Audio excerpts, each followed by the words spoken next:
Kita bicara Papua sekarang. Kita tahu saudara kita yang memiliki ras Melanesia ada 5 provinsi di Indonesia dan suku bangsa ini memiliki kekhususan tersendiri yang derajatnya di atas ras kebanyakan. Apa itu? Ketika zaman kuliah dulu, salah satu guru saya, Profesor Paul Ekman, kelas aplikasi psikologi yang mengajari mikroekspresi. Beliau mengajari kami bagaimana melihat membaca wajah seseorang dan mengetahui isi kepala seseorang dari wajah mereka. Ekspresi sedih, bahagia, terluka, gembira, khawatir, semua terbaca di wajah seseorang dan dia mengatakan bahwa the truth is all over your face. Kebenaran ada di wajah seseorang. Ternyata dia surveinya 15 tahun itu di Papua dengan ras Melanesia. Profesor Ekman mengatakan Papua adalah the last honest person on earth, atau Papua adalah manusia terjujur terakhir yang disisakan di muka bumi ini. Dengan pola itu dia memetakan wajah seluruh bangsa di dunia ini dan ternyata cocok. Betapa beruntungnya Indonesia memiliki Papua. Selain kekayaan alamnya yang kita keduk, kita memiliki kejujuran tingkat dunia. Kita sekarang bicara membaca wajah yang lebih luas, yaitu wajah negara Indonesia. Kita ingatkan sedikit sejarah tentang seseorang yang bernama Laurent Kabila. Laurent Kabila adalah seorang rebel, seorang pemberontak yang memerlukan dukungan dana untuk pemberontakannya. Akhirnya dia dapat dukungan dari negara Kanada. Kanada membiayai Kabila dan akhirnya pada tahun 1991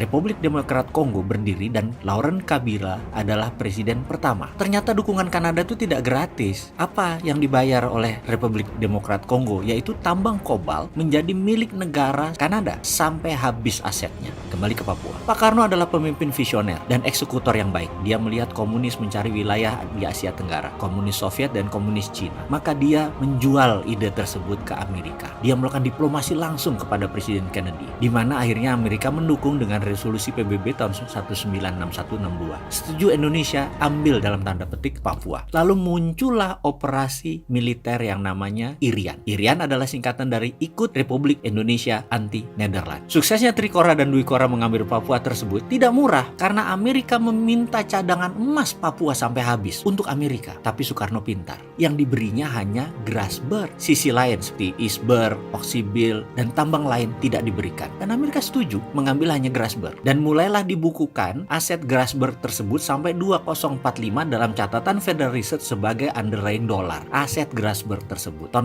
67 mulai dieksplorasi. Lalu ada yang menarik. Di tahun 2017, di awal tahun, ada manuver politik, yaitu Indonesia bercita-cita mengambil 51% saham Freeport, katanya untuk kedaulatan. Pengamat intelijen dunia, pengamat ekonomi dunia banyak yang geleng-geleng kepala, nggak percaya keputusan tersebut untuk mengambil saham Freeport. Karena apa? Karena alarm polisi dunia yang namanya Amerika nyala merah atau red alert. Nyala. Maka sejak saat itu Indonesia masuk ke nation threat bagi Amerika. Tindakan Indonesia saat itu ya mengambil Freeport masuk ke nation threat Amerika atau ancaman bagi Amerika. Kalau alasannya Indonesia ingin untung lebih secara finansial, gak usah ambil saham. Masa begitu sih cara pikirnya? Naikkan saja pajaknya. Tanpa modal bisa untung lebih. Gak usah setor-setor modal. Lalu kenapa mesti kita investasi? Kenapa masuk modal besar ke dunia tambang? Tambangnya tambang dalam lagi. Ini ide siapa sih? Apa ada pembisik? Sponsor negara lain? Atau ada yang gosok-gosok kita? Kita nggak paham sejarah kali ya? Negara itu punya kekuatan pajak, nggak mesti ambil saham. Ini lucu. Ini bikin marah negara kampret yang namanya Amerika itu. Dia pendominasi militer dunia loh. Bahkan Senator McCain menegur langsung dengan surat yang mengatakan Indonesia nakal. McCain adalah senator Arizona, tempat Freeport McMoran. Pajak negara bagian tersebut banyak didapat oleh Freeport McMoran. Kalau diganggu dengan 51%,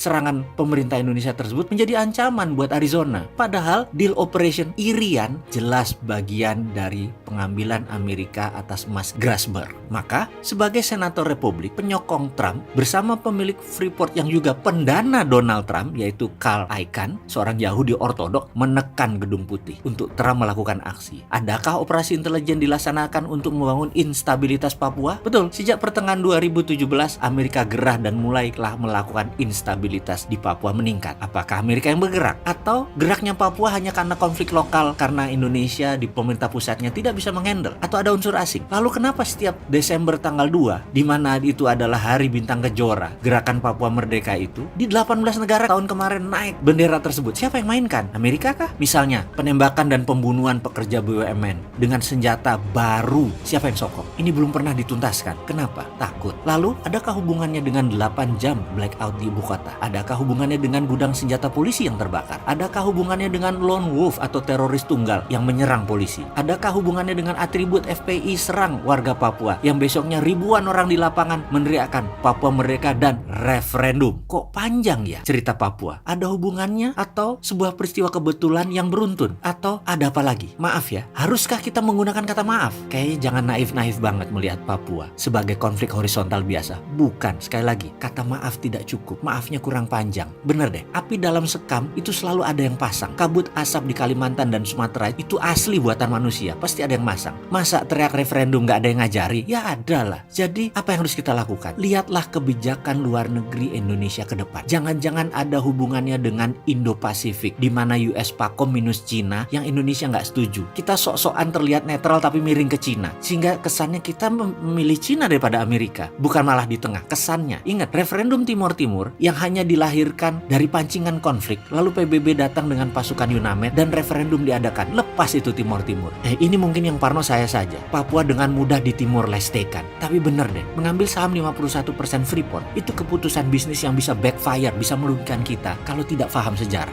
Sampai saat ini kita belum lihat untungnya apa store $4 billion membeli saham Freeport, dan nanti masih tambah dana lagi untuk equity call untuk tambang dalam kira-kira $15 billion, 250 triliun. Dari mana? Ngutang lagi. Sudah ngutang, ada kemungkinan Papua lepas lagi. Atas nasihat siapa sih ini semua? Nggak NKRI banget. Ayo benahi Papua dari dasar sampai geopolitik dunia. Duduk lagi dengan Amerika deh.